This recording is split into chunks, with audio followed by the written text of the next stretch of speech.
Hello everyone, colourful garden and lifestyle ব্লগে তোমাদের সকলকে স্বাগত জানাই।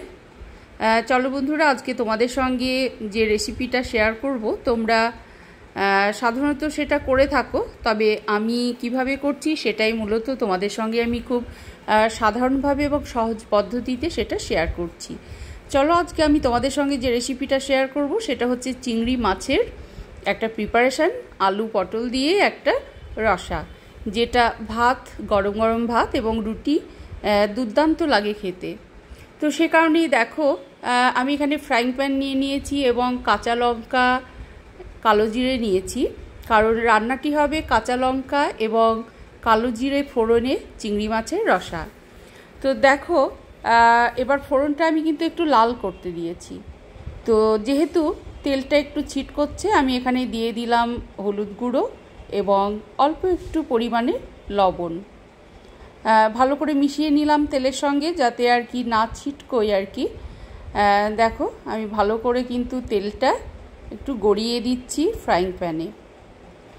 এখানে দেখো চৌকো চৌকো ছোট্ট করে আলু কেটে টুকরো করে নিয়েছি এবং পটলের খোসা ছাড়িয়ে চাকা চাকা করে কেটে নিয়েছি, পাতলা এবং চাকা করে কেটে নিয়েছি। ভালো করে ধুয়ে জলটা ঝরিয়ে নিয়েছি। এবার যেটা করলাম দেখো, এখানে কিন্তু আমি হালকা ব্রাউন করে একটু ভেজে নেব। অতএব ফ্রাইং প্যানে আমি দিয়ে দিলাম সবজিটা, নাড়াচাড়া করছি, ভালো করে একটু লাল করে আমি ভেজে নেব।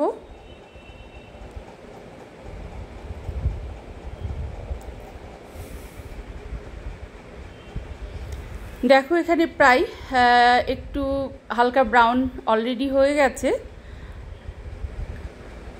এবং সেই সঙ্গে কিছুটা সেদ্ধর কাজটাও কিন্তু হয়ে যায়।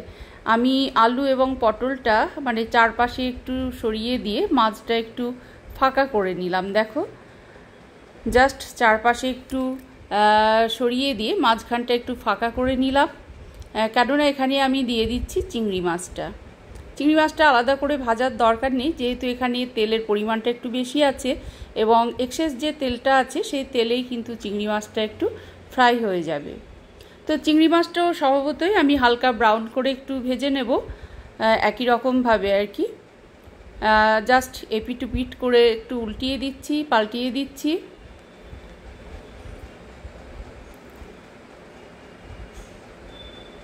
একসঙ্গে কাজটা হয়ে যাবে, আলাদা করে করার কোনো প্রয়োজন নেই।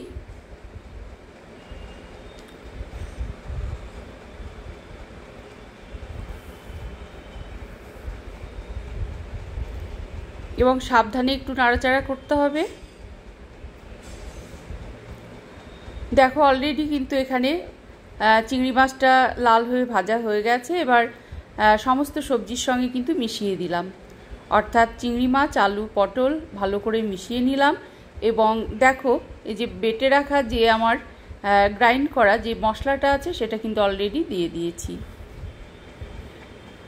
এখানে আছে আমার পেঁয়াজ, রসুন, আদা এবং গোটা সাদা জিরে মিক্সার গ্রাইন্ডারে এটা পেস্ট করে নিয়েছি এবং সেটা কিন্তু দিয়ে দিয়েছি।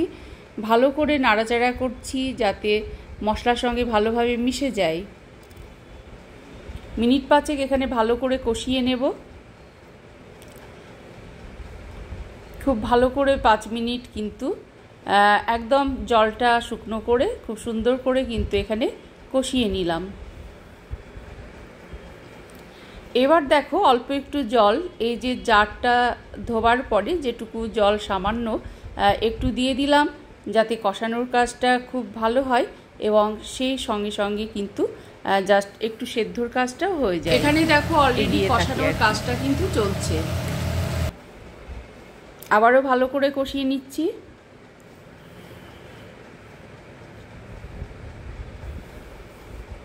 রান্নার সিক্রেট হচ্ছে যতই কম তেল এবং মশলা হোক না কেন, মানে প্রপার ওয়েতে রান্নাটা যে কোনো প্রিপারেশান একটু ভালো করে কিন্তু কষিয়ে নিতে হবে।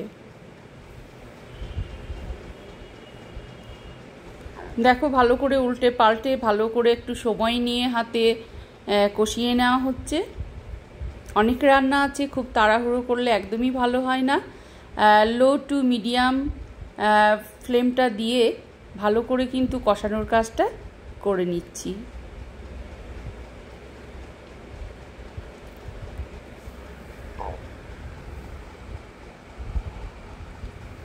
এখানে দেখো চিংড়ি আলু পটলের যে প্রিপারেশনটা হচ্ছে অলরেডি কিন্তু হাফ ডান হয়ে গেছে, যেহেতু খুব ভালো করে কষানো হচ্ছে।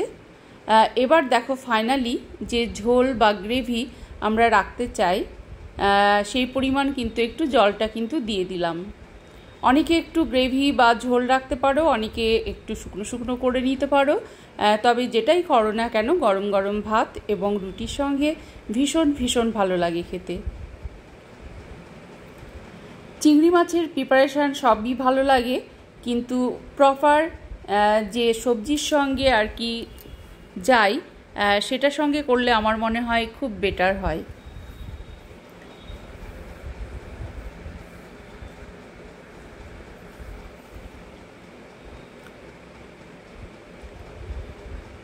এখানে আবারও ভালো করে নাড়াচাড়া করে ফুটতে দিচ্ছি। অলরেডি ফুটে গেছে।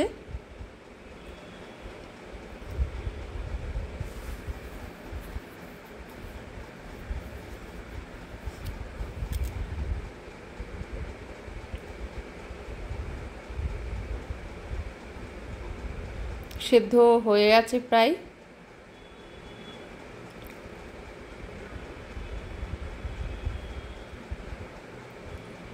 তোমরা চাইলে এখানে যেটা করতে পারো 1 চামচ ঘি ছড়িয়ে দিতে পারো, তাতে স্বাদটা কিন্তু আরও বেটার হবে।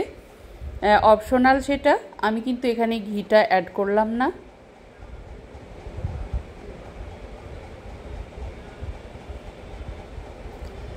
আশা করি তোমাদের রেসিপিটা যদি একবার ট্রাই করো অবশ্যই তোমাদের খুব খুব ভালো লাগবে, এটুকু আমি বলতে পারি।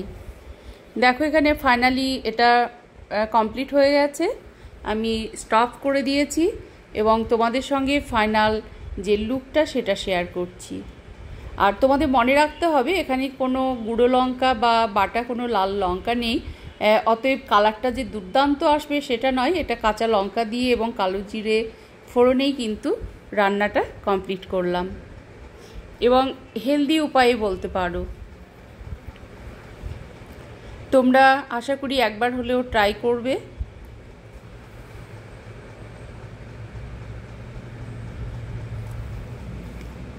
ফাইনালি ডান।